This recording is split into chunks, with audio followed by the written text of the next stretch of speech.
সবচেয়ে আগে একটি আয়রন বোট নিয়ে নদী বা পুকুরের ধারে যান। সেখানে শত শত বছর ধরে জমে থাকা কাদা সংগ্রহ করুন এবং একটি ঝুড়িতে ভরে বাড়ি নিয়ে আসুন। বাড়ি এসে এই কাদাটি বাঁশের বেড়ার ভেতরে ছড়িয়ে প্রায় 10 দিন রোদে শুকাতে দিন এবং এর মধ্য থেকে শিকড় ও অতিরিক্ত ময়লা তুলে ফেলুন।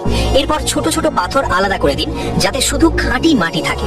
এবার এই মাটিতে একটি বড় পাত্রে নিয়ে পরিষ্কার পানিতে ভিজিয়ে দিন। এই ভিজিয়ে রাখার প্রক্রিয়া প্রায় 3 মাস ধরে চলে। মাটি পুরোপুরি ভিজে গেলে সেটি তুলে মাটির ওপর ছড়িয়ে দিন এবং তাতে সামান্য ধানের পোয়া মেশান। তারপর হাতুড়ি দিয়ে বারবার পেটান যতক্ষণ না মাটি একদম নরম ও নমনীয় হয়ে যায়, একেবারে সিল্কের মতো। এরপর এই মাটি একটি গর্তে রেখে প্রায় 6 মাস স্টোর করে রাখুন। বাইরে বের করলে দেখবেন মাটি আরো বেশি ম্যাচিওর হয়ে গেছে। এবার এটিকে কাঠের ছাঁচে ঢেলে বাঁশের পাতি দিয়ে অতিরিক্ত মাটি খুঁড়চে ফেলুন এবং একদম সোজা ও মসৃণ করে নিন। তারপর ছায়ায় শুকাতে দিন। এই শুকানোর প্রক্রিয়া প্রায় 1 মাস চলে এবং প্রতিদিন ইটগুলো উল্টে দিতে হয়। যখন এই কাঁচা ইটগুলো পাথরের মতো শক্ত হয়ে যাবে তখন সেগুলো লম্বা ভাটায় সাজিয়ে রাখুন। প্রথমে স্লো ফায়ারে 3 মাস ধরে পোড়ান যাতে ভেতরের পানি ধীরে ধীরে বের হয়ে যায়। তারপর হাই ফায়ারে টানা 40 দিন পোড়ান। তখন তাপমাত্রা প্রায় 1000 ডিগ্রি সেলসিয়াসে পৌঁছে যায়। শেষে ভাটার ভেতরে পানি ছিটিয়ে স্টিমের মাধ্যমে 7 দিন ধরে ইটগুলো কিওর করা হয়। ইট ঠান্ডা হয়ে গেলে প্রথমে মোটা টুল দিয়ে ঘষা হয়, তারপর ফাইন স্যান্ড আর পানি দিয়ে পলিশ করা হয়।